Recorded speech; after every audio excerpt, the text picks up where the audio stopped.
en direct de la bucolique pyramide de Sainte-Foy dans le cadre du Comedy Fest.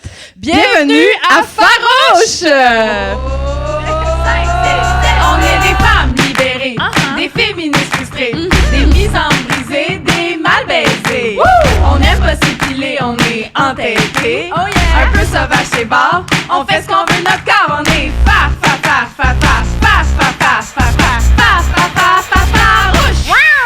Approche-toi pas.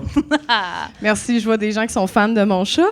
Donc, bonsoir tout le monde. Je m'appelle Coralie Laperrière et j'utilise le pronom elle. Oui, et moi, c'est Emna Achour et j'utilise aussi le pronom elle. Et on est vos animatrices du podcast Farouche, le podcast où les hommes ne sont les bienvenus que dans la foule, où ils ne peuvent pas nous couper la parole ni nous voler du temps d'antenne.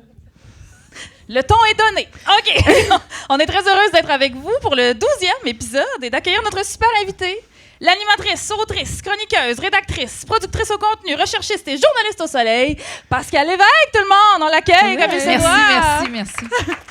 Merci d'avoir accepté notre invitation, Pascal. On voulait savoir, tu te sens-tu farouche aujourd'hui? Et là, tu portes des bottes, OK, à l'audio, vous le voyez pas, mais des merveilleuses bottes roses, là. Rose chromée de cowboy. Ça vaut la peine. Malheureusement, les gens à l'audio, là, ils les voient pas, mais est-ce que tu te sens farouche aujourd'hui dans tes bottes? Ben oui, toujours mes bottes. C'est comme c'est ma plume de Dumbo pour être farouche.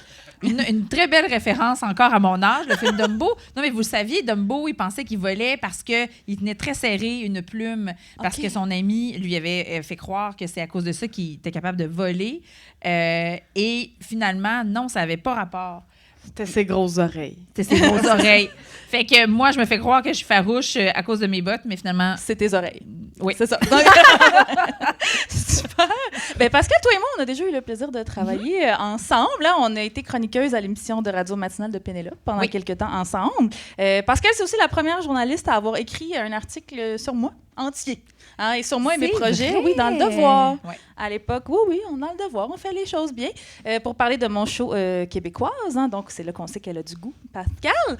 Et on a aussi un amour sans fin commun pour le fromage en grains, dont on parlera plus tard. Alors, merci encore d'être là, Pascal. Oh yeah! Et c'est maintenant l'heure du bulletin de nouvelles qui ont marqué l'actualité depuis le dernier épisode, le 14 juillet dernier. Et on espère que vous comptez pas juste sur nous pour vous tenir informés parce que vous allez faire le saut. Okay? Oui, c'était quand déjà le dernier épisode? C'est ça, le 14 juillet. Ouais. J'ai l'impression qu'il s'est passé tellement d'affaires dans le dernier mois. Je pense que je suis tombée dans le coma puis je me suis réveillée après 10 ans. Genre, je me suis réveillée, j'étais comme, est-ce que les génocides sont finis? Est-ce que Québec a eu son équipe de hockey finalement? Je suis encore hétéro? Non, puis oui, malheureusement. C'est ça qui est blanc. Et pour pas tourner le fer dans la plaie, le tramway est toujours pas construit, puis la CAQ est encore au pouvoir. Je suis vraiment désolée pour toi. Alors, lors du plus récent épisode, le 14 juillet dernier, c'était le lendemain de la tentative d'assassinat sur Donald Trump. Et étrangement, personne n'en parle depuis. Il ne reste aujourd'hui que le lointain souvenir des photos des républicains qui se promenaient avec un petit bandage à l'oreille en soutien à Donald Trump. C'est un peu comme si, en 95, les péquistes s'étaient coupé une jambe pour soutenir Lucien Bouchard. Ouais. Et le 21 juillet dernier, le président Joe Biden a annoncé qu'il ne briguerait plus un deuxième mandat et qu'il jetait l'éponge. Il n'aurait pas dû. Je pense que l'infirmière du CLSC en a encore besoin pour lui faire son bain. Je l'aime vraiment, cette joke. On l'aime vraiment beaucoup, cette joke-là. C'est la vice-présidente Kamala Harris qui a pris le relais de la course à la présidence depuis. Et tout de suite après son annonce, elle a amassé des dons records atteignant 81 millions de dollars en 24 heures. Puis là, ça, Québec, pour que tu te l'imagines bien, 81 millions, c'est 1/23e du projet du 3e lien. 1/123e, pardon. C'est pire. Oui. On a même vu apparaître aussi avec Kamala des T-shirts « White Dudes for Kamala » et on est un peu déçus. On aurait vraiment aimé avoir la même idée pour notre merch, hein? « Dude blanc for farouche », hein? Toi, tu l'aurais porté. Oui, toi, tu l'aurais porté. On le sent. Et une nouvelle stratégie a vu le jour dans le camp des démocrates. Ils traitent maintenant les républicains de weird. C'est tout. Weird, c'est vraiment ça. Il n'y a pas d'argument de fond, c'est juste ça. Ils leur disent qu'ils sont bizarres. Je trouve ça un peu ridicule, quand même. Non, mais en même temps, la meilleure façon de se battre contre un gros bébé orange, c'est clairement de faire le même genre d'enfantillage que lui. Non, c'est vrai. Les républicains, c'est vraiment important de leur parler Avec des mots simples. Oui, Oui. le nouveau colistier de Kamala Harris, Tim Walz, c'est justement l'instigateur de cette stratégie. Et Tim Walz, c'est le papa qu'on aurait tous aimé avoir. Ouais, la preuve, vous l'avez peut-être vu au rassemblement des démocrates hier soir à Chicago. Pendant son discours, alors qu'il parlait d'à quel point il aimait ses enfants, la caméra montrait son fils en larmes se lever pour l'applaudir et crier « That's my dad! » Non, mais c'est pas de la belle masculinité positive, ça. Ah Ouais. Oui, Tim Walz, là, c'est le monsieur souriant, jovial, tu sais, celui qui t'aide à déménager. Oui, qui te juge pas quand tu sais pas comment démarrer un char, mais tu sais, on dit pas parce qu'on est des femmes puis les femmes savent pas conduire, c'est juste que c'était une nouvelle communauté, puis là, ça donne que cette journée-là, j'étais dans ma tête, puis j'étais monstruée, puis OK, fallait être là! Fallait être là. Aux Jeux olympiques Oui, de Paris, la boxeuse algérienne Iman Khelif a été inondée de messages de haine à la suite de sa victoire contre la boxeuse italienne Angela Carini. Des transphobes ont accusé l'Algérienne d'être un homme et la désinformation s'est ensuite propagée comme une gastro dans le temps des fêtes. Oui, en effet, la gastro médiatique a été alimentée par le fait que la boxeuse italienne a abandonné le combat après seulement 46 secondes en criant « C'est pas juste, c'est pas juste ». Nous avons d'ailleurs mis la main à Farouche sur la piste audio de la fin du combat. Et voici donc, en primeur, les mots exacts qu'a prononcé Carini, qui est une policière en Italie, on le rappelle.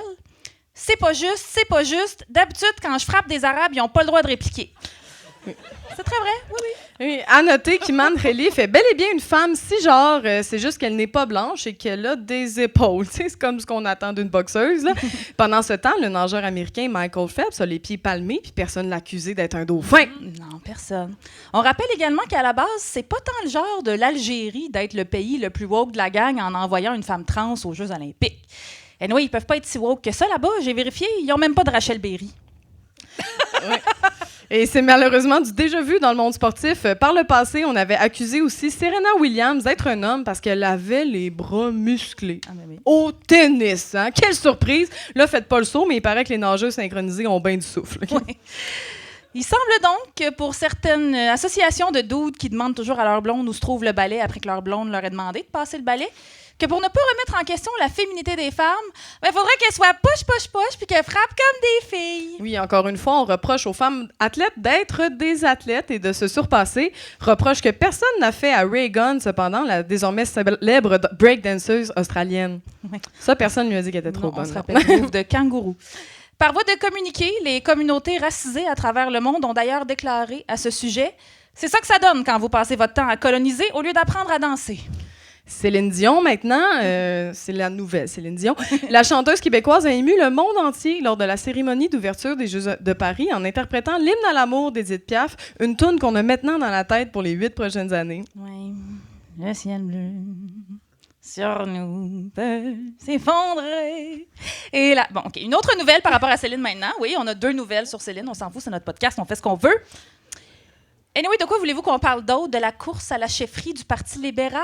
Plate? Non, mais t'as pas vu que le dernier à avoir annoncé sa candidature, c'est le PDG sortant de la Fédération de la Chambre des commerces du Québec, puis il y a un autre personnage de méchant pour enfants. Mais là, voyons, c'est quoi? C'est-tu genre Robert Gros-Billet-Vert? Non, presque. Monsieur Trillion? Tu brûles. Mais là, c'est quoi d'abord? C'est Charles Milliard. Bon. Bref, Céline. C'est qui? On sait. Oui, c'est qui? On sait, sait c'est une pas. bonne question. Bref, Céline Dion a récemment critiqué l'utilisation de sa chanson My Heart Will Go On lors d'un rassemblement de Trump. Et pour osé des- faire ça. Ouais, pour des raisons évidentes, les républicains n'ont pas demandé le consentement de l'artiste parce qu'on sait bien que le consentement, c'est woke. Ouais. L'équipe de Céline a d'ailleurs signé le message d'indignation qu'ils ont publié sur Instagram avec vraiment cette chanson-là. Alors que pourtant, rien ne représente mieux la campagne de Donald Trump qu'un bateau qui coule. Parlant de bateaux qui coulent, du côté de l'urgence climatique maintenant, l'été 2024 bat toujours des records et les experts en climatologie s'entendent encore une fois pour dire que... Oui. En effet, les catastrophes s'accumulent alors que Jasper, en Alberta, se relève tranquillement après que 30% de la ville a été détruite, avec des dommages évolués à plus de 300 millions de dollars. Le chef conservateur, Pierre Poilievre, en a profité pour faire une conférence de presse et a réitéré son appui à ne faire absolument fucking rien contre le réchauffement climatique.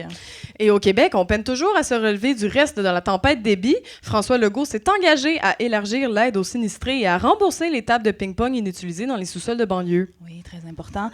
Le premier ministre du Québec a également promis des engagements importants à long terme pour lutter contre le réchauffement climatique et s'assurer d'une résilience pour toutes. Non, c'est pas vrai, il n'y a pas de ça. Non, je pense même pas qu'il sait ce que c'est. Résilience. Non, en fait, je pense que François Legault pense que le mot résilience, c'est le nom d'une compagnie minière suédoise à qui il donnerait la permission de détruire les cours d'eau. Oui, ça sonne comme ça. Vous vous sentez peut-être impuissante face au génocide en Palestine, la gang? Eh bien, n'ayez crainte, parce que dès 2026, le Québec pourrait avoir un rôle crucial à jouer dans la guerre en envoyant lui-même des munitions au gouvernement d'extrême droite israélien. En effet, la compagnie General Dynamics Produits de défense et systèmes tactiques serait le contracteur principal de ces obus de mortier hautement explosifs. Oui, rassurez-vous, cependant, le gouvernement canadien jure qu'il n'envoie aucune arme létale à l'armée israélienne et seulement des... attention, 2 points, ouvrez les guillemets. Seulement des armes explicitement conçues et principalement utilisées pour neutraliser ou repousser des personnes ou pour neutraliser des équipements, tout en réduisant au maximum les accidents mortels, les lésions permanentes et les dégâts aux biens et à l'environnement. Puis en plus, ces armes-là, ils font les bords de pantalon. C'est pratique. C'était une référence à Dans une galaxie près de chez vous. Je ne sais pas si vous l'avez vu. Les vrais savent. Et pour vous... Oui, pardon, excusez. Ah, c'est fluide, c'est fluide. Et pour vous laisser sur une note plus positive, n'est-ce pas? La chanteuse Charlie XCX a sorti un remix de sa chanson Guess avec Billie Eilish. Oui, effectivement, la sortie du remix a provoqué une épidémie de femmes queer en chaleur. Si c'est ça l'agenda LGBTQ, en tout cas, ça fonctionne avec moi! Oh yeah! C'était ça, pour les gens qui ne nous connaissent pas, c'est ça, Farouche. Surprise! Toi, Pascal, est-ce qu'il y a une nouvelle qui est dans le bulletin ou qui n'est pas dans le bulletin que tu avais envie de parler? Là? Je sais qu'on parlait dans les loges que c'est bientôt la rentrée de la radio, un domaine que tu connais bien. Bien, c'est la rentrée de la radio, mais c'est la rentrée pour tout le monde. Puis tout le monde s'est mis à écouter les nouveaux animateurs et j'allais dire les nouvelles animatrices, mais je vais me contenter de dire les nouveaux animateurs parce que où sont les femmes? Oui. Ouais. Ouais, parce que moi, ça fait longtemps que je travaille quand même dans le monde médiatique. Ben, je travaille en presse écrite depuis quand même assez longtemps. C'est comme ça que j'ai commencé. J'ai bifurqué vers la télé puis la radio. Mais ce que je remarque et que je trouve dommage, c'est que si je voulais avoir une carrière en radio, je serais quand même assez rapidement plafonnée. Je n'aurais pas accès aux cases prestigieuses qui sont le matin et le retour à la maison. Parce que ce sont des exceptions lorsque ça arrive, lorsque ce sont des femmes qui ont accès à ces postes-là. Parce que s'il y avait proposé, par exemple, à Patrick Lagacé d'avoir ce qu'on appelle le mid-morning, donc entre 9h puis 11h30, est-ce qu'il aurait accepté? Oui. Je ne crois pas. Hein? Lui, c'est retour ou matin. OK. C'est ça. Puis là, quand on se met à analyser ça, bien, tous les matins de Montréal, ce sont des hommes. Tous les matins de Québec, ce sont des hommes. Il y a des exceptions ici et là, à Trois-Rivières notamment, mais tous les retours aussi à Québec, ce sont des hommes. À Montréal, exception, Annie. Bon, à Radio-Canada, évidemment. Mais pour le reste, les principales antennes, je dirais que je suis fière de faire partie du tiers de la population. Ah oui, hein, parce qu'on n'est pas la moitié. On n'est pas la moitié. Si on se fie aux émissions de radio, on n'est pas la moitié. On est loin, on est vraiment loin de la parité là, dans les postes. Puis quand il y a des trios qui animent au retour ou le midi ou le matin, c'est toujours le ratio, c'est ça, 2 gars, une fille. Exception Rythme FM de temps en temps, parce que c'est une clientèle, une radio qui a une clientèle plus féminine que masculine. Mais quand même, ça suppose que ça prend des femmes pour s'adresser aux femmes et des hommes pour s'adresser aux hommes. Oui, bien non, sûr. à la population, parce que les hommes, c'est la valeur par défaut, mais Ah les oui, femmes... oui, non, non, excuse-moi. les femmes, c'est juste à Canal Vie. Après ça, on n'est plus là-dedans. Oui. Puis, tu avais réagi aussi par rapport à, en ce moment, le congédiement de Patricia Paquin. Hey, mais ça, c'est quelque chose. Elle, ça faisait 54 ans qu'elle était à Rythme FM, à Mais peu près. 1000 ans. Je pense Ouais. que c'est elle qui a construit l'antenne. Qui a mis, Qui a cloué les derniers clous de puis finition. en plus, hein. la Moses, elle n'a pas vieilli, pas en tout. Mais Ouais. ça, c'est un autre... Pas selon c'est un ses autre patrons, affaire. visiblement. Mais, ouais. mais c'est ça, justement. Fait qu'est-ce que ça va prendre? Ben non. Patricia Paquin avait signé son contrat à la fin de la saison dernière pour la saison actuelle. Puis il s'est fait dire, ben rentre pas. Puis pas avec beaucoup de préavis, si j'ai bien compris. Là, parce non, que... on parle de jour, même de la journée même. Là, ne présente pas. Puis C'est ça, c'est quand tu te fais ton lunch, là. Tu te fais ton lunch pour aller au bureau, puis tu fais que me colle ça au vidange. Finalement, c'est super. On dirait que c'est ça qui est arrivé. Puis l'affaire là-dedans qui est encore la plus insultante, c'est que finalement, elle se fait dire ça à la dernière minute de ne pas rentrer, mais pendant tout ce temps-là, de mettre sous contrat une autre personne. Marie-Pierre Morin. Oui, c'est ça, parce qu'elle a été remplacée par de Marie-Pierre Morin. l'entraîner avec la partenaire de travail, qui est Ah. Marie-Ève Janvier, parce qu'on veut voir s'il y a une chimie. Ils ne prendront pas le risque de... Ah, fait que tout ça, ça avait été fait Ben, dans le dos? Moi, On sait pas, non, mais on ils ont suppose. engagé Marie-Pierre Morin avant de mettre l'autre dehors. Oui, Tu sais, c'est je veux dire, sinon, il se serait retrouvé avec personne. Mettons qu'elle a d'autres choses à faire, Moi, Marie-Pierre Morin. j'imagine juste Marie-Pierre arriver genre avec un sac brun sur la tête pour faire être incognito dans les locaux puis faire Mais- tu. Mais ce que je trouve incroyable là-dedans, c'est que à la fois, c'est chiant pour Patricia Paquin, mais en même temps, on soumet Marie-Pierre Morin aussi, tu l'as dit, avec le sac en papier brun sur la tête, c'est pas confortable non plus. De l'année de même. Marie-Pierre Morin a un job là, mais je veux dire, elle n'est pas contente que ce soit passé comme ça. Il y a personne qui veut ça.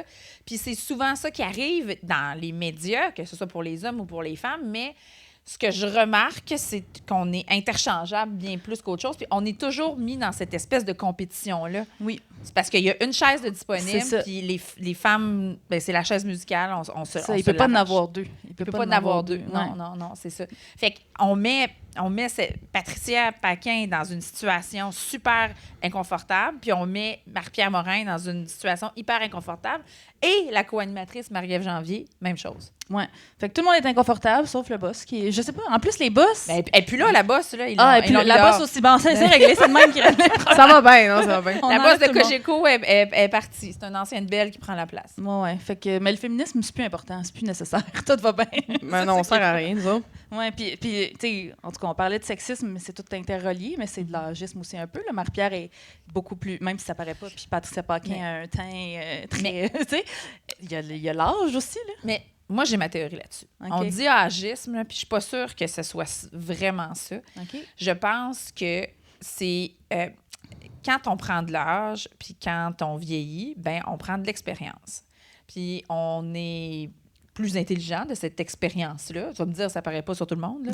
Mais On a des noms en tête, là. mais quand même, on est plus assumé, puis on ose dire les choses, puis tenir tête, puis on n'est pas on se gêné. laisse moins marcher sur les pieds. Ben, exactement. Puis ça, ben, pour des patrons, c'est moins le fun. c'est moins le fun. On est mal commode. OK. Fait que, oui, agisme, mais en même temps, puis là, je dis pas que c'est ça qui est arrivé dans ce cas-ci, mais j'observe que, sans nommer de nom, qu'il y a des cas dans le monde médiatique qui devenaient un peu trop gossants, finalement. Ah ouais. Hein? Mais ça ferait, Parce ça qu'il ferait connaît, sens. tu Moi, connais des choses. on Ben va ouais. dire. Moi, j'approuve cette théorie. Puis, tu sais, Marie-Pierre avait... Je sais pas, là, on n'est pas dans les coulisses, là, mais Marie-Pierre aussi est peut-être pas full en bonne position pour négocier super farouchement, pour ne pas faire de mauvais jeu de mots, un contrat avec tout ce qui s'est passé. Peut-être qu'elle est juste en mode « je me contente de prendre qu'est-ce qu'on me donne parce que ça a été tough dans les dernières années », genre. Bon, ça a été tough pour Safia aussi, on la salue, mais bon. Mais ça nourrit aussi le cycle du sexisme et de la misogynie, parce qu'il y a des gens qui sont très heureux de l'avoir arrivé là, mais moi, ce que j'ai vu en ligne aussi, c'est des gens qui n'étaient pas super tendres envers Marie-Pierre Morin. Puis, ben, c'est pas elle qui a pris la décision. Non, c'est ça. Elle n'est pas responsable de ça. Donc, non, c'est ça, c'est pas elle qui s'est auto-engagée. Non. Il y a quelqu'un qui a pris cette décision-là, effectivement. à moins qu'elle soit très, très, très riche et qu'elle possède Cogeco. Oui, c'est ça. Ouais, Ben, son ex, c'est un joueur de hockey. toi, Coralie, as-tu quelque chose dans l'actualité qui t'a Ben, moi, ce qui m'a fait beaucoup rire, si vous avez suivi un peu l'actualité pop des dernières... de cet été, dans le fond, on a parlé de Charli XCX qui a fait un album qui a vraiment beaucoup fait parler de lui, de Brat. Et Brat. Mon anglais est super, OK, la gang, vous allez voir ça. Puis, elle a tweeté, dans le fond, quand Kamala a sorti pour dire qu'elle se briguait à la présidence, elle a tweeté que Kamala était Brat. OK? Et là, ça a vraiment comme enflammé la tweetosphère, comme on dit. Et maintenant, on appelle aussi son colistier Tim Walz. Maintenant, le monde a commencé à l'appeler le Midwest Princess, qui est le surnom qu'on donne à Chappell Roan en ce moment, qui a fait un tabac en ce moment avec son single qui est sorti Good Luck Babe.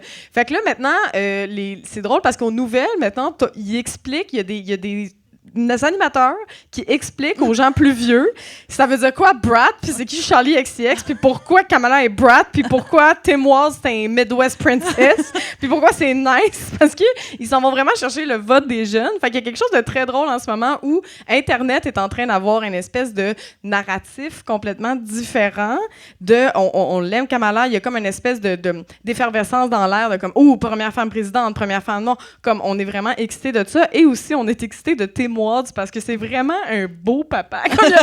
Il a vraiment l'air fin. Tu veux dire Coach Waltz? Coach Waltz, Oui, c'est Waltz, vrai, on oui. l'appelle Coach Waltz. Qui a été enseignant, là, pas une minute, là, mais pendant plusieurs années, puis qui était entraîneur de l'équipe de football, puis qu'il a fait du travail supplémentaire pour être entraîneur d'une autre équipe dans la communauté pour faire des sous, pour pouvoir payer les lunchs. J'ai tout écouté la convention. Oui. Mais c'était quand même assez impressionnant. Puis tu parles de la génération Z, là? Oui. Ben, ça marche au bout parce qu'il y avait la nouveauté cette année, c'est qu'il y avait beaucoup d'influenceurs qui étaient invités pour la première fois, dûment accrédités pour participer à la convention démocrate. Il y en a aussi chez les républicains. Les réseaux sociaux vont jouer un grand rôle dans cette c'est surtout sélection-là. que t'invites des gens qui ont, je vais le dire en anglais parce que je suis pas à Radio-Canada, mais qui ont un reach. Qui ont un reach de millions de personnes puis qui s'adressent directement à eux sur les enjeux qui les intéressent. Tu as autant des gens qui s'intéressent qui font beaucoup de vidéos sur l'immigration, mais il y en a d'autres qui font ça sur les droits reproducteurs. Fait qu'eux, ils ont leurs millions de suiveurs. Puis ils sont là, puis ils sont pour Kamala. Fait que t'invites 200 personnes avec des millions d'abonnés qui sont de son bord. Fait que dans le fond, c'est de la publicité gratuite. Ben oui, tu rends ça cool, tu rends ça bright. Oui. Oui, il y a eu Megan Stallion. Megan Stallion, Stallion, en tout cas, Megan, on est chummés, moi, puis Megan. Puis elle était là aussi, puis si vous la connaissez pas, c'est elle qui est l'autre rappeuse avec Cardi B dans WAP. C'est comme son sosie, genre. Oui, ils s'en ressemblent quand même un peu, mais elle est connue pour faire un c'est comme ça, c'est son bruit vraiment qu'elle fait. Puis elle a une vidéo comme avec ton chat. Oui, c'est ça ressemble un peu à mon chat du début. Puis elle a une vidéo avec Kamala qu'elle dit comme hey, tout le monde, on vote pour Kamala. Ça fait beaucoup rire qu'on soit comme rendu là en politique parce que autant que t'as Trump qui dit genre n'importe quoi, là, il a pété une fuse, qu'on est aussi de l'autre bord du spectre en étant comme yes, les jeunes, yo, les jeunes, on va voter pour une femme de 59 ans, les jeunes. Puis il y a quelque chose qui me fait rire je pense que c'est leur seule là. chance de battre Trump parce que là, il y a tout ce nouvel électorat-là qui arrive, qui est sur TikTok, qui est sur. Fait qu'ils ont vraiment ciblé ça. Là, puis il y a eu, avant qu'on écrive tout ça, il y a 2 jours, dans le fond, 2-3 jours, Taylor Swift, dans le fond, Donald Trump a retweeté, sur Truth Social. Hey, le monde, il rit de mon anglais. Ils sont comme, c'est qui elle, tabarnak? Peut-être fait l'école de l'humour, mais elle n'a pas fait son anglais. Parce que partagé sur son réseau social. Sur le réseau social Truth Social. Voilà.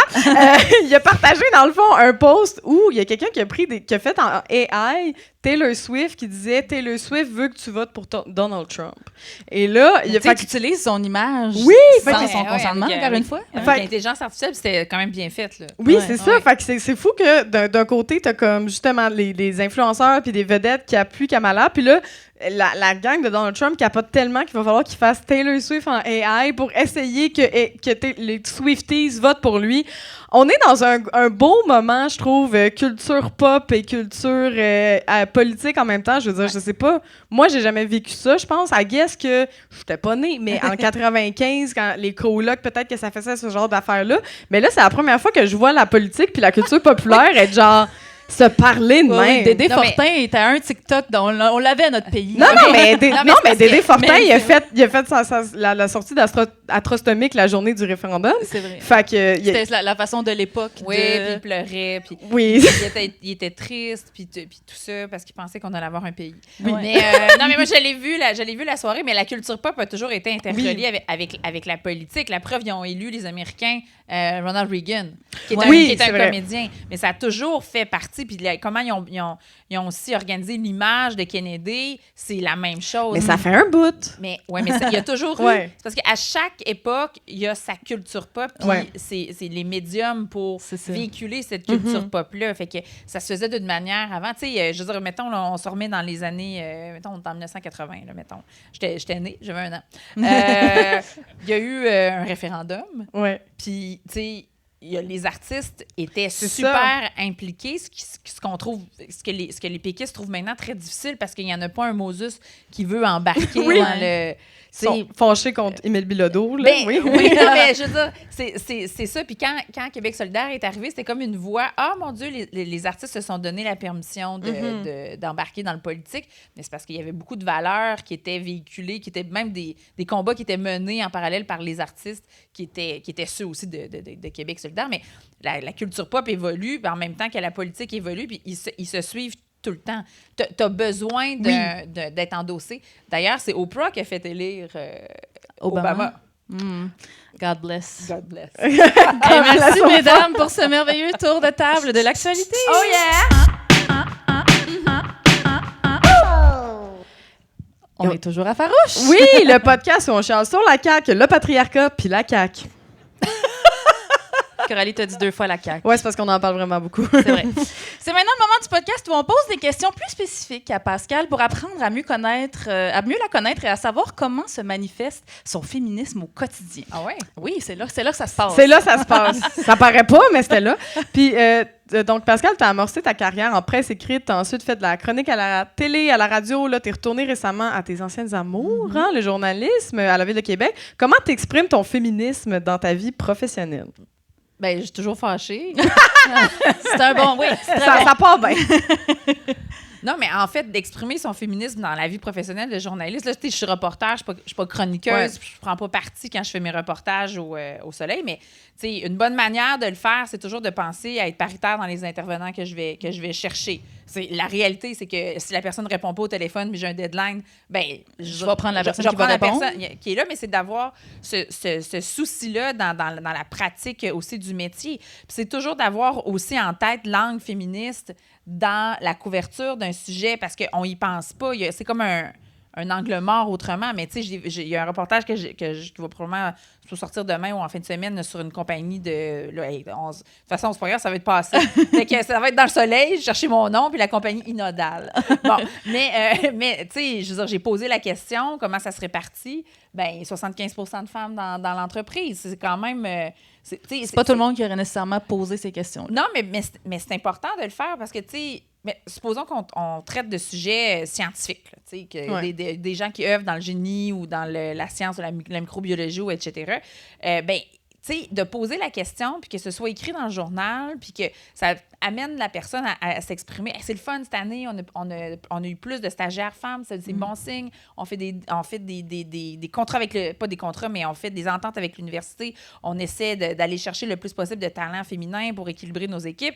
Ben, de penser à poser la question, ça peut permettre de sortir cette information-là. Ou, si c'est pas le cas, puis ça n'existe pas, ben c'est de l'écrire, puis que ça sonne une cloche à quelqu'un, tu sais. Fait que oui, c'est une manière d'exercer mon féminisme dans mon travail. Puis l'autre manière, ben c'est au jour le jour, dans le quotidien, dans des réunions, tout ça, c'est de pas me faire mansplainer. Ah oui, toi, tu laisses pas ça Toi, passer. tu laisses. C'est quoi ta réaction quand, mettons, quelqu'un te coupe la parole? Est-ce que tu continues? Tu dis, est-ce que tu m'as coupé la parole? C'est quoi ta réaction quand un gars te coupe la parole? Tu parles plus fort. Ouais, moi, je coupe la parole. Je suis Ah. capable de couper la parole, puis je suis une bonne débatteuse. T'sais. Fait que moi, je veux avoir raison. Bon. Mais c'est pas important d'avoir raison. C'est une erreur de penser ça. L'idée, c'est de faire entendre ses idées, de se faire une tête après, puis de peut-être changer d'idée ou de renforcer sa position. Mais moi, là, depuis toujours, me faire mansplainer, là, ça m'enrage. Puis dans plusieurs équipes de travail dans lesquelles j'ai été, j'ai le don de spotter. Ah ouais, hein? Le mansplainer? Oui, mais il m'aime pas non plus. Ouais. Il y a quelque chose de dérangeant, mais je peux pas m'empêcher. Ouais. T'as-tu un exemple, mettons, d'une situation où est-ce que tu t'es clairement fait mansplainer? Là, une bonne anecdote à nous raconter là-dessus. Ah, ben dans mon syndicat de copropriété. Ils sont partout, ma foi. Mais c'est là qu'ils sont, je pense. C'est là qu'ils habitent, les mansplainers, dans les syndicats de copropriété. Mais, tu sais, je dirais, bon, histoire courte, longue, mais on veut faire électrifier le garage. Fait qu'il y a une première réunion, une deuxième réunion, une troisième réunion. Finalement, le projet a fini par passer. Rien n'était moins clair dans le projet, mais on pose des questions. C'est ça qu'on fait dans un syndicat de copropriété. Puis, à force de poser des questions, c'est mon métier, on rend compte que c'est toujours au conditionnel. Hein? Ben, je sais pas. Ils vont probablement faire ça. Et là, ça veut dire que si ces détails-là sont pas attachés puis que tu es au conditionnel, c'est parce que moi, mon 10 000 $, il est au présent. Là. Il est pas... c'est ça. Mais toutes les questions que je posais, je me faisais dire dans la réunion qu'elles n'étaient pas pertinentes. Ouais. Et le projet étant accepté, nous avons un Facebook de copropriété. Et ça, c'est le fun. Les groupes Facebook, c'est tout le temps le fun. C'est toujours bien drôle. Alors, pour le financement du projet, donc, c'est un projet qui nous coûte quand même des bidous à chaque copropriétaire. Fait que c'est pour ça qu'il y avait des réunions, tu sais. Puis c'est un gros montant à donner rapidement, je vais le dire. C'était 6 000 $ en même pas 3 mois. Ben, c'est ça, tabarnoune. Exactement. Tabarnoune, Exactement. Ça, c'est du bon mansplaining. Faut dire tabac pénis. Non. Fait que j'ai il y a des programmes de financement qui sont accessibles pour pouvoir le payer à l'année, mais finalement, je me rends compte que la personne dit non en écrivant sur à l'administrateur. Puis je suis pas toute seule, il y a une autre personne, puis une autre personne, et là, on se parle entre nous. Fait que là, j'écris sur le Facebook de copropriété sous un statut que rien n'est moins sûr quand tu as la possibilité d'avoir du financement pour de pouvoir étaler les paiements. Puis je me suis fait le mansplainer en chef. Il t'a trouvé. Dans l'ascenseur, puis il m'a dit « Vous, là, je veux vous parler. » Mon doux. Puis là, il m'a expliqué devant tout le monde pourquoi j'aurais pas dû écrire ça. Est-ce que tu as humilié l'homme, son ego? C'est ça qui est arrivé. Je comprends, il a travaillé là-dessus super fort. Ben oui, mais il était pas obligé, puis là, nanana, mais je veux dire, à un moment donné, tu peux pas pogner quelqu'un dans l'ascenseur de même. Ben non, c'est de l'intimidation. Ben c'était ça. Ce qui est fou, c'est qu'à Farouche, on a parlé de gros sujets de violence conjugale. Mais je pense que le pire, c'était vraiment le syndicat de copropriété. Là, ça touche une corde sensible. On va mettre un trigger warning. Je pense avant, on va être comme si jamais vous avez des mauvaises expériences en syndicat de copropriété. Faites attention à ce segment. Sérieusement, je pense qu'il y a personne qui a des bonnes expériences en syndicat de copropriété. Puis oui, c'est un gros sujet. Je suis d'accord. Moi, je suis sur le CA. Fait que t'es la mansplainer. Moi, je suis la mansplainer. La mansplainer. Moi, parce que j'ai envie de t'amener complètement ailleurs. Quoique tu pourrais me reparler de condo, il n'y a pas de souci, mais moi, je veux, parce qu'on est des humoristes, n'est-ce pas, Coralie et moi, en route vers mon premier gala. Ouais! Cette émission qui était un concours, une espèce de télé-réalité qui a commencé en 2008, si je ne me trompe pas. Puis toi, tu as été juge sur cette émission-là en 2008 et 2009, les 2 premières saisons. On a beaucoup de questions. OK, oui. Vas-y faire. Qui était, il faut quand même que je précise, parce qu'il y avait une émission américaine qui existait avant ça, qui s'appelle The Last Comic Standing. Ah oui. Ouais. Fait que c'était un concours. Là, il y avait des auditions, puis après ça... C'est American Idol, mais tu sais, avec des gens qui comptent des blagues. Exactement. Beaucoup d'hommes. Puis que c'est pas grave s'ils fausent à ce moment-là. C'est ça. C'est pas grave, ils sont pas drôles non plus. Ils sont pas drôles. Et moi, je me suis tapé, je pense, toutes les en route vers mon premier gala que j'ai pu trouver sur YouTube et te contenant. Et bon, c'est plate pour les gens à l'audio, mais voici la face de Pascal pendant la majorité des sketchs d'hommes pas drôles. C'est drôle, un petit sourcil froncé. Pour l'audio, c'est genre une face de quand tu manges dans un citron quand t'as 2 ans pour la première fois. Genre un what the fuck. Tu sais, un what the fuck permanent. T'as dû en voir des blagues problématiques au fil des émissions. Mais on veut les pires. Mais on était... Donne-nous des noms. Non, mais c'est que pour expliquer le contexte, là, c'est qu'il n'y avait pas beaucoup de possibilités pour la relève en humour. T'avais les galas juste pour rire, puis t'avais quelques bars, puis c'était non seulement inconfortable pour beaucoup de femmes humoristes qui commençaient puis qui sortaient de l'École nationale de l'humour, parce qu'il faut le dire que Louise Richer a fait quand même beaucoup d'efforts à ce sujet-là. Bon. Mais il y avait peu de place pour s'épanouir, prendre de l'expérience, etc. Puis, c'est ça, j'allais dire, les bars, même, c'est inconfortable pour les nouveaux jeunes humoristes qui n'étaient pas un peu coquilles. Ouais. C'est ça. Fait que... C'était une très belle vitrine pour la relève. Là. La plupart des humoristes connus aujourd'hui, les Virginie Fortin, Phil Roy, sont passés par en C'est route, comme là. ça avait organisé un certain système, puis ça avait fédéré les humoristes, les jeunes humoristes ensemble, puis ça avait permis à la relève de se positionner. La première édition était animée par Mike Ward. Oui. Puis le gars qui réchauffait la foule, c'était Phil... Phil Laprise. Phil Laprise, c'est ça. Et j'allais dire Phil Couture, pas rapport. On le salue. on le salue. Les deux sont dans une maison. OK. Fait que c'était comme... Ces personnes-là avaient jamais... YouTube commençait, mais c'était pas ça encore. Facebook aussi, c'était bizarre. Puis il savait pas qu'est-ce qu'il pouvait dire. Il avait jamais été exposé à l'œil du grand public. Il savait pas on explorait. Puis c'est normal qu'il y ait eu des écarts. Puis c'est normal aussi parce que ces écarts-là étaient propulsés sur les grandes scènes avec les grands humoristes qui finalement pensaient que c'était correct de faire des jokes sur telle affaire parce qu'ils n'avaient jamais vu personne se plaindre. Mais, je veux dire, t'es le king du king. C'est sûr qu'on ne va pas aller se plaindre. Ouais. C'est ça, c'est comme un servicieux, finalement.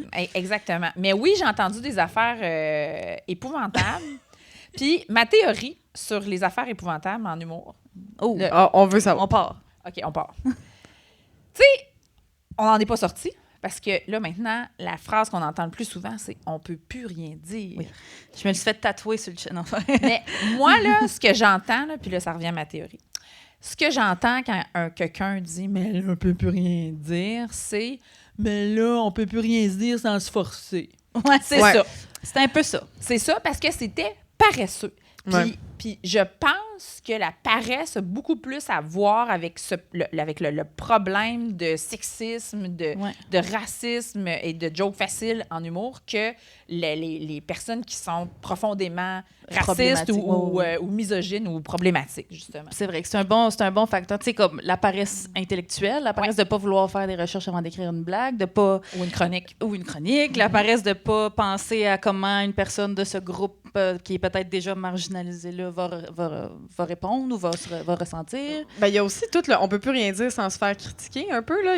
Avant, le monde était comme « Hey, non, avant, c'est parce que je pouvais dire que... » J'aimais pas mon voisin noir, puis c'était correct, tu sais. Puis t'es comme, oui, mais maintenant, il peut répondre, tu sais. Maintenant, il y a les réseaux sociaux. Maintenant, tu peux te faire critiquer. Puis il y a quelque chose aussi dans... Les gens sont pas capables d'accepter la critique. Il y a quelque chose de très drôle là-dedans tu peux continuer à dire. La preuve, tu l'as dit à TV. La seule affaire, c'est que ça se peut qu'il y a des filles avec des cheveux bleus qui écrivent « Ben là, j'étais pas contente de ce que t'as dit. » Mais c'est que je trouve que ça départage... je vais dire, tu sais, les bons humoristes, des mauvais humoristes. Puis pour moi, un bon humoriste, c'est quelqu'un qui sait pourquoi il est sur la scène. Puis essentiellement, vous vous rejoignez tous sur ça. C'est que vous voulez échanger avec le public. Il n'y a pas de quatrième mur. C'est un métier, c'est un art vivant, mais très, très vivant. Non seulement vous nourrissez des rires, mais vous devez prendre ce que le public vous donne, ce partage-là. C'est le kombucha des arts vivants. Non, mais exactement. Non, mais je veux dire, c'est une super belle métaphore. C'est qui le champignon? Mais bref, tu sais, fait que quand on a cette ouverture-là, on est capable de s'ouvrir à la critique. Puis quand on est fermé, mais ça montre que tu es là pour faire ton show puis briller. Puis ça, c'est une mauvaise utilisation du micro, je trouve. Parce qu'il y a des responsabilités. J'ai écouté Spider-Man, mais pas au clair. Pas au clair, non. Pas au clair. Mais tu sais, oui, tu sais, je comprends aussi l'époque là, En route vers mon premier gala. C'était pendant quoi, 8 saisons? 8 saisons. Ouais, oui, moi, j'ai fait les 2008, deux premières. Donc à 2016 à peu près. 2 gagnantes femmes sur 8 saisons. Très peu de finalistes femmes, selon Wikipédia. Hein, peut-être qu'il y a des petits écarts. C'est quand même mieux. 8 saisons. Prochain stand-up puis Rose Battle, c'est 7 saisons, aucune femme. Ça, oui, c'est une bonne moyenne. Ouais, Rose Battle, 5 hommes blancs qui ont gagné, puis 2. Puis le prochain stand-up, 2. Puis tu vois, là, puis là, vous allez dire que ça n'a pas de bon sens. On se reporte en 2008, puis c'est à côté, là, 2008, là, mais il y avait une moins grande cohorte d'humoristes femmes à l'époque. Fait que ça veut dire que le score est encore meilleur. À l'époque. À l'époque. Oui, c'est ouais, ça. pour l'époque, En oui. comparaison. C'est vrai. Ouais. 2 gagnantes sur 8 saisons à l'époque, c'est mieux que 0 gagnante. Sur cette Aujourd'hui. saison aujourd'hui. Oui, tout à fait. Mais c'est vraiment juste parce qu'on est moins drôle, de toute façon. C'est pour ça qu'on est. Mais oui, mettons, toi, l'année que Jérémy Demé a gagné, c'était-tu bon pour. Non, on parlera pas. On dira pas des noms. Est-ce qu'il Non, était mais- déjà avec les meubles RD? Moi, c'est ça. Non, il était dans un décor. Oui, c'est vrai, il y avait un décor, contrairement à toutes ces pubs. Oui, mais c'était une belle. En tout cas, Coralie, toi, t'as fait le prochain stand-up, Oui. qui est comme l'espèce de version moderne, mais pas moderne parce qu'il n'y a pas de filles qui ont gagné Oui. du prochain Ah, stand-up. oui, le dernier concours. Ben oui. Télé-réalité qu'il y Ouais. a eu à nouveau il y a quelques années. C'était comment, Coralie, le prochain stand-up? C'était comment? Déjà, les conditions n'étaient pas pareilles. Là. En route vers mon premier gala, c'était quand même... C'était sur Ma TV. Saint-Hubert. Ah, C'était dans... Moi, les 2 années que je l'ai fait, c'était dans les studios de Juste pour rire. Fait que C'était le un studio Juste pour rire, Oui. qui est l'ancien musée Juste pour rire, là, qui a Oui. finalement qui a été financé, puis Johnson. Bon, fait que... Tout le monde a compris. Il y a des gens qui suivent l'actualité. Non, mais c'est parce qu'il y avait eu des fonds là, pour ce musée-là, puis là, c'était comme pas clair. Puis il y a eu puis- de la petite corruption. T'es-tu en train de me dire qu'un Mais- empire géré par Gilbert Rozon était pas neat? Non, mais c'est juste que je pense que ça a été mal géré, mais c'est pas Ok. grave. Moi, j'étais allée l'année du musée, puis j'avais bien aimé ça. OK. Mais bref, on tournait là, puis c'était comme genre, tu sais, ça tenait avec des cintres, là. Je veux dire, c'était vraiment. Mais au moins, c'était Ben, pas en pandémie. Mais comme Coralie. c'est revenu à ça parce que le prochain stand-up, c'était dans les studios Juste pour rire. Ah ouais? Oui, puis Oh. on était en pandémie, il y avait le monde avec leur masque et on était à 2 mètres de distance, puis c'était En je pense après-midi, en non? après-midi. On a tourné ça à 13h. C'est comme, c'est du monde, puis là, il y a un monsieur qui dormait, moi, pendant le show. C'était vraiment, oh, puis pas pendant moi, là, mais pendant juste, puis il a fait sa sieste. Puis c'était quelque chose, puis moi, j'ai été sauvée à la première ronde et à la deuxième ronde, j'ai fait un numéro et on m'a dit, on veut que tu parles de toi. Fait que là, j'ai parlé de féminisme. On m'a dit, non, ça, finalement, c'est trop féministe. J'étais comment c'est le fun. Parle pas de toi, Je suis finalement, vraiment parle pas de toi. contente d'être ici. Fait que oui, la game a vraiment changé, mais je trouve ça drôle que tu dises justement, ça me fait capoter qu'il y a de moins en moins de gagnantes de ces concours-là d'humour aujourd'hui, alors qu'il y en avait beaucoup plus à l'époque où on disait que justement, il n'y avait pas de femmes. Fait que Ouais. ça, il y a comme une espèce, je sais pas si c'est le fameux backlash masculin, mais il y a de moins en moins de ces femmes-là qui brillent dans ces concours-là qui avant, tu sais, mettons, je me rappelle que quand Virginie Fortin a gagné, Virginie et Mariana Mazza, qui était la deuxième, ça a été une espèce de vague, là, qu'on était comme « Oh my God, il y a 2 nouvelles filles en même temps au Québec, en humoristes au Québec qui vont briller. » Et ça fait longtemps qu'on n'a pas vu ça, je pense, 2 d'une shot de même. Mais Ça arrive. mais ça veut peut-être juste dire que c'est plus la manière d'éclore. Je pense que ça se fait Aussi. d'une autre Complètement. façon. Là. Comment ils s'appellent voyons, j'ai l'air d'une vieille personne. je parle comme ma mère parlait. Voyons, tu le sais. Là, Lui avec les tu yeux, m'as là, réalisé, ouais. les yeux. Elle parle. Mais non, les deux filles là, qui imitent là, des Top G, là, puis des... Pascal Marino et oui. Marie-Alice Saint-Vincent. Bon, oui. ben, c'est par là que ça passe. Par les réseaux sociaux. Ouais, les réseaux maintenant. sociaux beaucoup, encore une Moi, fois. je ouais, trouve TikTok. moi, je trouve, pour avoir du vécu en humour, que, ben, comme critique, là, pas comme personne drôle, là, parce que je me suis fait dire t'es pas drôle, tu devrais pas être critique. Ah ouais, c'est le même, ça marche. Ben oui, c'est Tout ça. le monde sait ça. Mais je trouve que c'est par là que ça passe. Puis il y a beaucoup de femmes. Je suis vraiment contente de voir à quel point ça pousse. Là. Tu sais, comme, c'est beaucoup mieux que c'était quand moi, là, j'ai commencé à être critique d'humour. J'étais arrivée au Journal de Montréal, il était en 2003, il y a 20 ans. C'était pas ça. Là. J'allais au studio Juste pour rire. Là, puis c'était tu sais, t'avais le off Juste pour rire avant ZooFest, là, avant que ZooFest arrive. C'était juste des shows de chums de gars, là, tu sais. Ouais. Le show absurde, c'était juste des gars. Le show 3X, c'était juste des gars. Ouais, c'est vrai, ça a vraiment changé. C'est pas du tout à Comédia l'année passée qu'il y a eu un gala sans femmes. Mais tu sais, non, là, je suis salty, là, mais oui, Mais effectivement, ça il y a aussi, plein de choses qui ont Mais changé. non, mais je vais le dire, mais ça, c'est de la paresse aussi, Oui, Amina, ouais, parce ça, je suis que d'accord. les femmes sont là. On C'est n'a ça. plus d'excuses pour dire j'en trouve pas. Puis je les ai appelés, puis ils ont dit non. Puis c'est pas vrai qu'ils ont appelé. Tu sais, je veux dire, mais je vais pas blâmer une personne en particulier ou une Non, c'est organisation. le Ah, c'est un système. système. C'est le système, puis c'est général. Hey, moi, je bouquais du monde à la TV. Hey, mon Dieu, je m'excuse. Non, non, c'est un peu pour T'es ça. invité pour ça. Je bookais du monde à la télé, puis c'était difficile de tu sais, quand tu bookes un talk show, OK? Bon, t'accroches ton auditoire avec une grosse vedette. Puis après ça, tu peux mettre les fameux B, les B puis les C. Là, donc A est booké. Puis là, c'est le temps de faire découvrir. Le A te permet de faire découvrir, tu sais, comme plein de monde. Mais il y avait beaucoup moins de A femmes que de A hommes. Pourquoi? Parce que l'énergie n'est pas la même. Ah oui. On est plate, on parle de nos menstruations constamment. Ben, c'est ça. Mais je me dis, pourquoi? Tu sais? Il y avait Guylaine Tremblay qui était un A. Une chance, Guylaine était là. Guylaine est encore un A. Guylaine, c'est le mais plus long-lasting A de l'histoire. Mais avec raison, parce qu'elle est exceptionnelle. Oui, Fait que, on l'aime, Guylaine. On la salue. Elle est fine pour vrai. Ah! Non, Ça, on est aime content ça. d'apprendre ça quand on apprend qu'une vedette est fine pour vrai. Je peux vous apprendre plein de gens. Oui, pour c'est faire. ça. Oui. On n'ira pas là. Si vous restez après, là, hors d'onde, là, il y a une petite prime, on donne des noms. Tu as aussi été analyste à Big Brother, Eh oui! pas célébrité. Il y a déjà eu un Big Brother pas célébrité au Québec. Ça a duré une fois, 1 an. C'était pas à cause de toi t'étais super bas. Mais ça c'était comment, ça? Je suis juste curieuse. C'est parce que je me suis développée une expertise en télé-réalité. Parce que je couvrais la télé quand j'étais au Journal de Montréal. Puis la télé-réalité arrivait. Fait que moi, j'ai comme eu une chronique sur la télé-réalité. Puis là, comme je suis devenue comme l'experte en télé-réalité. Parce que ça se peut. Oui. Hein? Il n'y a pas de saut métier. Fait que le producteur de Big Brother, j'aime ça le dire de même, Big Brother. On est à T'as le même niveau d'anglais que moi, c'est le fun. Air Fryer, Big Brother. Ben, ils m'ont appelé parce que j'avais fait en route vers mon premier gala. Fait que je leur ai envoyé des clips. Puis ils m'ont dit ben ça se pourrait. Tu sais, il y avait déjà eu avant dans les éditions de Love Story Karine Lefebvre qui avait fait ce genre de travail-là d'analyste. Puis, moi, ils m'ont engagée, puis c'était super drôle. Là. J'ai fait ça avec un gars qui après ça, il a fait Call TV. Call TV. Vous rappelez-vous de Call TV? Tu sais, là, tu pitonnais là, à 2 h du matin comme tu n'arrivais pas à aller te coucher. Puis là, c'était comme une espèce de jeu. Tu sais, là, trouve la voyelle dans cette affaire-là, puis tu t'appelais, tu gagnais jamais. C'est l'ancêtre des lives sur TikTok, je trouve, un peu Call TV. Miam, miam! Ping, tu sais, ça fait vraiment... C'était tellement bon! C'était tourné en Europe de l'Est, en plus. Ben oui! Parce qu'il n'y avait pas le droit de faire ça au Québec. Il y avait comme une trick dans la loi ou je sais pas trop quoi, puis il allait où tous les studios de Call TV du monde entier étaient là-bas. Fait que les gens déménageaient là-bas pour faire, tu sais, comme... C'était Guillaume Arsenault qui s'appelait le gars. Qui faisait... Il était bon! Appelle-nous, Guillaume.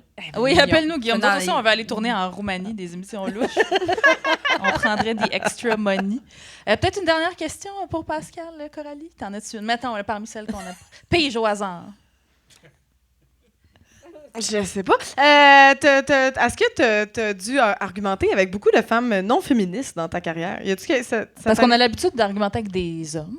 Féministes qui nous mansplainent dans l'ascenseur. Mais mettons des femmes. Moi, je trouve ça plus difficile. Ça me fait plus de peine quand j'ai à le faire. Toi, t'as-tu eu à le faire? Mais c'est pas argumenter comme... C'est comme bizarre. C'est pas j'ai pas eu à argumenter avec des femmes non féministes. C'est pas mes amis. Puis quand on travaille dans un milieu professionnel, il y a comme pas personne qui s'affiche non féministe quand tu es une femme. Il y a personne qui va dire, puis surtout pas dans le milieu des médias et de la télé encore plus, qui va dire franchement les affaires.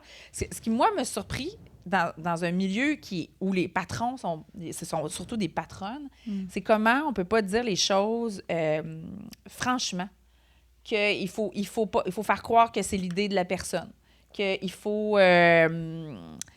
que c'est mal vu d'avoir trop d'idées autour d'une table parce que là, tu as l'air de tirer la couverture de ton bord. C'est toujours, en fait, tout ce que tu dis, c'est toujours mésinterprété, puis il y a toujours un biais quand tu affirmes quelque chose. C'est ça l'espèce de spectre non tangible, non féministe. Là, j'ai toujours trouvé ça un peu... c'est beaucoup moins pire dans une salle de rédaction. Ah oui? Que toi, tu as connu. Oui. Malheureusement. Tu as connu, tu étais avec des gars. Parce oui, que j'étais journaliste sportive, moi, ouais. Pour les gens qui ne le savent pas, malheureusement. J'ai survécu. Merci. Mais moi, je fonctionnais très bien dans une salle de rédaction parce que c'était pas mal vu de s'affirmer le poing sur la table. OK. Tu rappelais de la nouvelle, c'était bien correct. Puis, je travaillais au Journal de Montréal, c'est des bonhommes, là, tu sais. C'est tous des bonhommes. Mais ça a toujours été cool puis facile parce que on était capable de dire les vraies affaires. Mais moi, je pense que c'est parce que c'est le milieu journalistique qui est comme ça. OK. Mais c'est pas parce que c'est des gars. Je pense que c'est le métier qui impose. C'est des qualités dont tu as besoin pour interviewer un ministre. Tu sais, vas me le dire. Puis à l'écrit, on n'entend pas la voix fatigante des filles. Ah, mais ça, c'est effrayant. Hey, merci encore, Pascal, pour ces belles réponses. Oh yeah! Et on va conclure ce bel épisode avec ton édito, Coralie. Oui, le vendredi 9 août dernier, le sud du Québec a été traversé par les restes de la tempête Debby. Là, c'est juste moi qui trouve ça étrange d'appeler ça un reste de tempête. Comme si le Québec avait dit aux États-Unis « Hey, j'ai vu qu'il te reste un petit 150 mm de pluie, tu vas-tu le finir? » Non, mais à voir les dommages que les restes de tempête ont causés, j'aurais appelé ça un repas principal. Non, mais sérieux, j'ai un fond de pâté chinois dans mon frigo que je respecte plus que ça. Et comme à chaque événement climatique extrême, j'aime bien prendre une grande respiration et regarder les réseaux sociaux pour consommer le maximum d'images apocalyptiques possibles pour que mes cauchemars soient bien réalistes. Je suis comme ça. Et je lis les commentaires des climato-sceptiques qui portent la casquette à l'envers et qui affirment que des épisodes de pluie de cette envergure, c'est toujours arrivé. Ben oui, bien sûr. 150 mm de pluie dans le centre-ville de Montréal, c'est fréquent. Hein? Tout le monde sait que Montréal, au mois d'août, c'est comme Venise puis qu'il faut s'attendre à magasiner les deux pieds dans l'eau. Bien sûr. Puis là, faites attention au Québec, hein? Vous autres, aux inondations, là, vous êtes en pente, ça sera pas le fun pour le monde en bas, hein? À moins que vous transformez ça en opportunité d'affaires puis que vous mettiez des glissades d'eau qui descendent en basse ville, là, ça serait quand même nice. Mais dans les images des différents médias, suite au reste de tempête, ce qui frappe le plus, c'était les rues inondées, les voitures immobilisées, les pompiers qui se mettaient à risque pour sauver du monde dans leur tas de tôle, et personne pour souligner que c'était justement ces mêmes routes asphaltées qui sont responsables de l'accumulation d'eau à la base. Je ne sais pas si vous avez vu des images des intersections, par exemple, de la 15 et de la 40, mais ça avait l'air d'une piscine dans laquelle personne voulait y siroter une margarita. Okay? Et en plus, dans ce coin-là, le problème va empirer avec le méga projet de centre d'achat et complexe immobilier, le Royal Mount. Ça, faites attention au Québec. Le Royal Mount, là, ça serait votre troisième lien. Nous, on l'a eu, c'était un projet de merde. Puis en plus, ce projet-là se vante d'être un projet écolo. Oui, écolo, parce qu'ils ont 20% plus d'espace vert que le quartier environnement. Et Dieu sait que la barre est haute quand t'es voisin d'une autoroute. Hein? Puis tout le monde sait que les écolos rêvent d'habiter à un jet de pierre d'un centre d'achat. Et par un jet de pierre, j'entends bien sûr coller des roches dans la vitre d'un Uniqlo. Et malgré l'ultra-bétonisation flagrante de nos villes, dans les commentaires sur les réseaux sociaux, toutes les madames avec une photo de profil de coucher de soleil, elles pointent les canalisations déficientes. Puis, OK, oui, peut-être ça a un lien, mais c'est aussi l'urgence climatique. Puis plus ça va, plus c'est du jamais vu en quantité de précipitations. Tu sais, si tu chies dans un pot de yogourt, ça se peut que ça déborde. Je vous laisse avec cette image pour le restant de votre vie maintenant. Que les inondations arrivent à Montréal, Québec, Laval, Longueuil, Gatineau, Sherbrooke, à chaque fois sur les réseaux sociaux, on peut lire « Faut que la ville fasse quelque chose! » Oui, elle essaye, la ville, Mireille, mais tu chiales tout le temps. Quand la ville bloque des rues pour ouvrir puis réparer les canalisations, tu chiales. Quand tu retires des places de stationnement pour construire des saillies végétales et récolter l'eau de pluie, tu chiales. Quand elle installe des pistes cyclables pour diminuer notre dépendance à la voiture et réduire les émissions de CO2 et le risque d'épisodes d'inondation, tu chiales. Puis quand les 10 plus grandes villes du Québec ont proposé un pacte vert en 2022 pour répondre à l'urgence climatique et assurer la résilience des villes, toi, t'as voté pour le gouvernement contre. Puis là, j'ai full d'empathie là, pour les personnes qui ont vu leur maison se faire inonder puis qui ont dû faire sécher leurs décorations de Noël dans leur driveway. Mais on peut pas se relever d'un désastre climatique puis reconstruire comme avant, comme si de rien n'était. Va falloir revoir le concept des sous-sols. Même si ça me fend le cœur de me dire que je pourrais jamais imaginer aménager un petit bar quand j'aurai un sous-sol un jour. Quoique joke, là, c'est sûr que j'aurai jamais l'achat d'une maison accessible. J'ai fait une phrase avec ça, OK? Faites comme si. Non, mais il faut reloger ceux qui habitent dans les sous-sols, obliger la présence de drains dans les nouvelles constructions, augmenter la présence d'espaces verts et réduire les espaces minéralisés. Sinon, on va se faire ramasser par d'autres restes de tempête, puis on va être dans un sale état, comme un vieux Tupperware dans lequel on a chauffé des restes de spaghettis. Merci beaucoup, Coco! Oh yeah! Et c'est déjà ce qui met un terme à ce fabuleux épisode spécial de Farouche spécial Comédia Fest, tout le monde avec Oui! Oh yeah! Avant de vous laisser partir, on avait quelques remerciements à faire. Merci à notre superbe invité, Pascal Lévesque. Merci au Comédia Club et la Pyramide de Sainte-Foy pour le bel accueil. Merci à Véronique Bilodeau pour le super arrangement professionnel de notre jingle. Oui, merci à Morse à la technique qui est toute la gang de la salle. On peut les applaudir, oui. Merci aux fabuleuses auditeuristes qui nous écoutent. Oui, et tous nos merveilleux abonnés Patreon qui nous ont envoyé des belles contributions et nos nouvelles abonnés de 5 $ par mois se méritent un fabuleux remerciement en ondes. Oui. Donc, merci à Julie Blackburn, Sophia Benkiran, qui est la petite sœur de mon amie du primaire. Allô, Sophia? Samuel Gagnon Rebecca Jellysear. et Ludovic Fortin-Turmel. Et merci à toi, ma sister from another mother, Coralie Laperrière, tout le monde!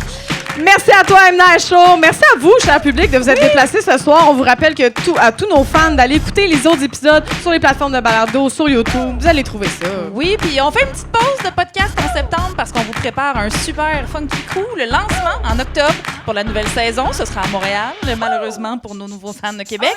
Plein de nouveautés et de surprises au rendez-vous et un after party pas piqué des verres pour les gens de Montréal qui seront sur place. Fait que surveillez nos réseaux sociaux pour ne pas manquer la vente de billets et l'annonce de nos super invités. Oui, d'ailleurs, n'oubliez pas de vous abonner à nos réseaux sociaux, Instagram, TikTok et rejoindre notre groupe Facebook Farouche le podcast. Oui, merci beaucoup. À très bientôt, la gang. Ça a été super le fun de faire cette soirée-là avec vous. On vous laisse pour une dernière fois sur notre super jingle. Essayez de clapper des mains puis de chanter avec nous. Bonne fin de soirée! Merci beaucoup! On est des femmes libérées, des féministes frustrées, des misanthropes brisées, des mal baisées. On aime pas s'épiler, on est entêtés. Un peu sauvage chez bar, on fait ce qu'on veut de notre corps. On est farouche.